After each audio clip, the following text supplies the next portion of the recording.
Well, welcome back, everybody, to Chips and Salsa, where we talk security at Intel. I'm Jerry, and I'm excited to have Honors Fogg on the show today once again. Uh, Before we get started, Honors, can you introduce yourself? Yep. So my job at Intel is I'm an Intel fellow, and I work on as lead of our security research team. So basically, I oversee all that goes on in that space, and I'm responsible for pretty much all of Intel products. Let's talk about a little bit of this. So, today you published a blog post titled Proactive Security Assurance Attacking Hardware Vulnerabilities. Um, let's dive in a little bit to what is offensive security research, the work that your team does, and what's the team's charter?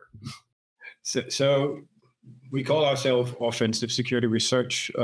It is really more defensive. We try to find and mitigate vulnerabilities before anybody else does. We have what I like to call an assurance mission as well. We look at sort of the security quality of the products in Intel portfolios. So we do a little bit of everything. We are working on preventing bugs from even happening, and things like architecture review, these kind of things. So we follow the entire product life cycle and work on preventing security vulnerabilities. Yeah, last time you were on the show with Daniel Gruss, you said the future of hardware vulnerabilities depended on what the offense can get done, and so that's part of kind of the offensive research you guys do, right? So try to stretch the boundaries of looking at different ways to attack the hardware. I think that's sort of the more offensive part, where we go out and look for trouble, see if we can find new kinds of vulnerabilities, these kind of things. There is the other background with all kinds of different methods that we try to prevent issues as well, and finding issue types that are already known and get those closed as well. So it's a bit mixed bag, right? There's no one thing that we do, but we follow the product for the entire life cycle and do what is relevant for that part of the life cycle. Yeah. Well, turning to the blog post, in our recent Intel product security report covering vulnerabilities we disclosed in 2024, we indicated that all 21 of the hardware CVEs that were discovered and were internally found through our proactive product security assurance efforts. Can you talk about our approach to finding and helping to prevent such issues in products under development?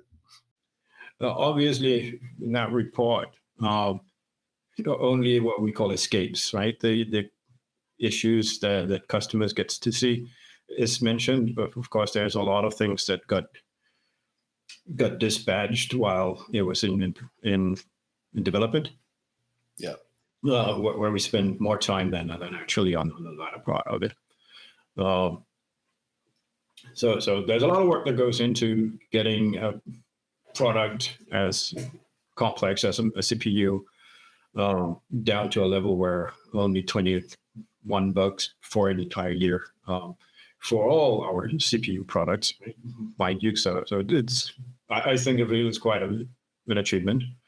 So in the blog post, we mentioned formal methods for security, and so how do we apply those? Or first of all, what are formal methods for security, and how do we apply those to products under development? So formal methods is a method that has been known for quite a while for validation, both on software and on hardware. The idea is you can take the underlying code and turn that into a systems of equations, and then you can specify a property and mathematically prove if that property is there or not there. And if it's there, you get a counterexample of why it's there. So if you can define a security property mathematically, then you can go in and prove that that property is either there or not there. Obviously, if it's a negative security property, like vulnerability is there, then you will get out where you can trigger that vulnerability. That is super powerful because you actually get to prove that your security is good enough. Well, mind you, though, only for the properties that you have defined. So if you don't know what to define and what defining it does, when you need to define it accurately, then you'll not get the result you think you get, right? But it's a super important thing. It works super well with hardware. So it's one of our sort of go-to things. We've been working on getting it up and running for quite a while now, and this year is where it's really starting to pay off. So I imagine formal methods is a continuous improvement kind of a process where you're always trying to redefine or define new security properties to catch those things in development. That's right. So the story is that on hardware, we already do a lot of formal verification for functional properties. This means that we have somewhere where we can intercept. This allows us to do two things: that we don't have to carry the entire burden of the formal validation. Is one. The second is it'll automatically go into regression testing every time we get to define a security property and get it into the formal method. Means that it will run automatically on all new products forever, right? So this gives us a very good lever. The downside is it's difficult to define security properties well. It does take a lot of time. So there are also limits to what you can do with formal methods. If your systems of equations becomes too big, it will just never return with an answer. So leaving you nowhere. So there's pros and cons of it. It's not a panacea. There's other things we need to do to get to the 21 issues that we found last year. Yeah, not a panacea, but a very valuable tool. You also mentioned taint tracking and hardening of interface definitions. How are these methods used to find vulnerabilities in both products under development? And then the second part of that question would be, how do we extend those findings to existing products?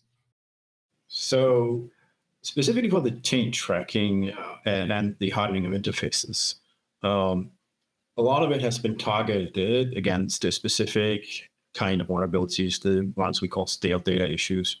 Stale data issues is basically when data starts propagating inside of the CPU and turn up in places where people can find them. So these are typically serious vulnerabilities where people can get to read private data of others and these kind of things. And this is where we started out with figuring out how to do taint tracking. The underlying thing about stale data is there's many different kinds of stale data and many root causes, and they are almost always pretty deep. So to find out how it worked, we decided to go after taint tracking. Taint tracking is a technique where you can, in simulation on the machine, that is before the machine even exists, but on the code that we used to build it on, we can track how data moves along inside of the CPU. And if it reaches a point where it can become visible, and that's not supposed to happen, then we know we have a stale data issue. And we even know how to reproduce it and get it out there. So we've spent quite a lot of time getting up to speed on taint tracking, this kind of things. Part of that research has been published in a paper. We haven't had an escape in 2 years by now. A lot of that has to do with taint tracking. It's not a perfect thing. It's labor intensive. Takes a lot of work to make work, but the results are obviously there.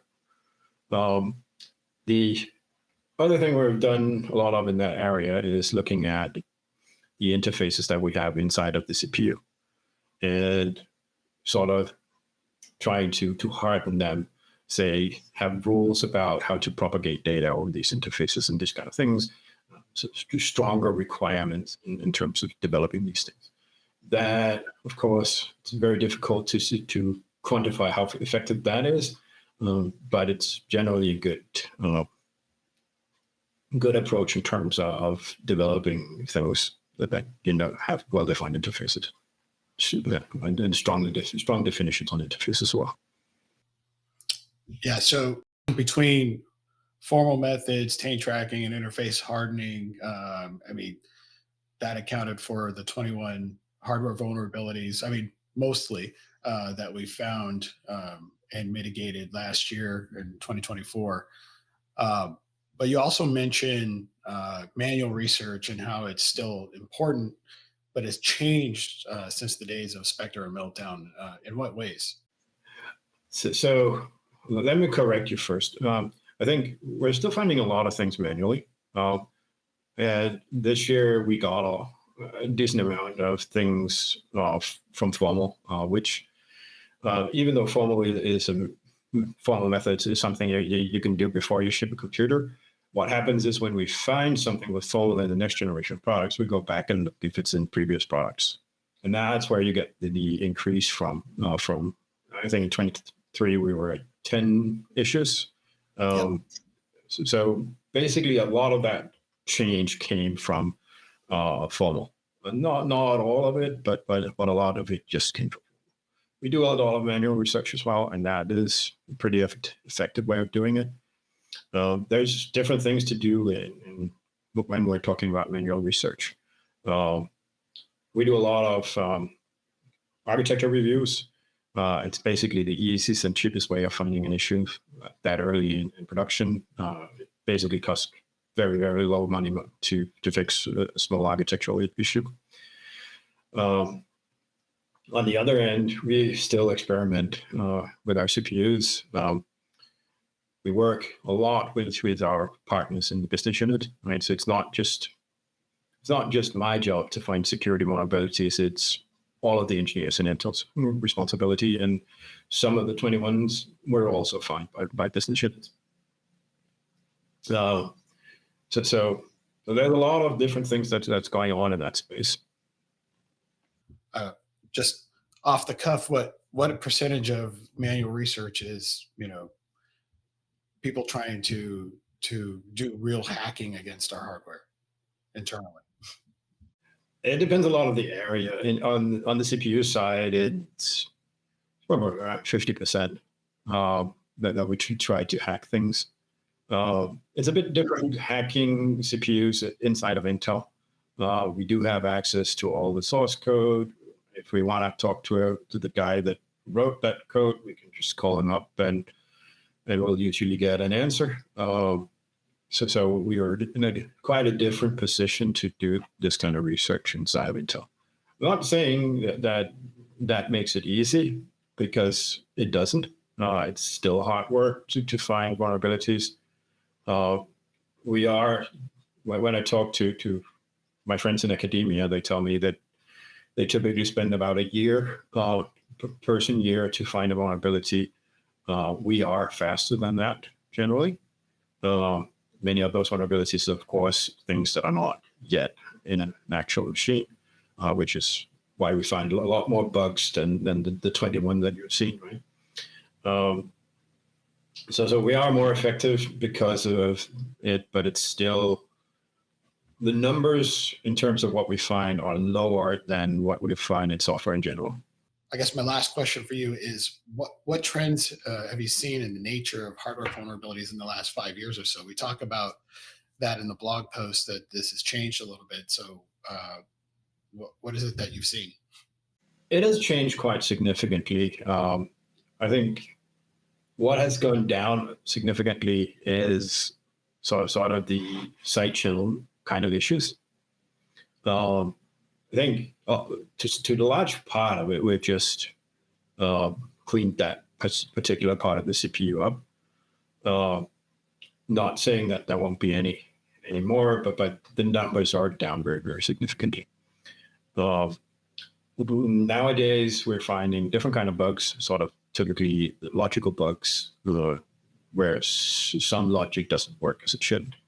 So one of the differences here is that we find those bugs more along the lines of what you would do to find uh, functional bugs, and many of these are functional bugs as well as security issues.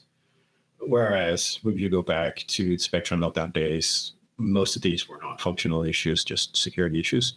So there has been a change, right? And this change has changed with our progress, changed with our methods, and changed with all of the things that we've been successful with in terms of shutting things down that doesn't work.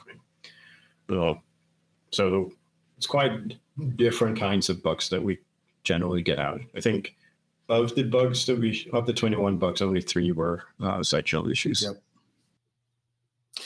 Well, that's awesome. I mean, hats off to you and the team, and especially, I think the collaboration that Intel and you all do with the academic research community. That's very important, I think, for the future of hardware security.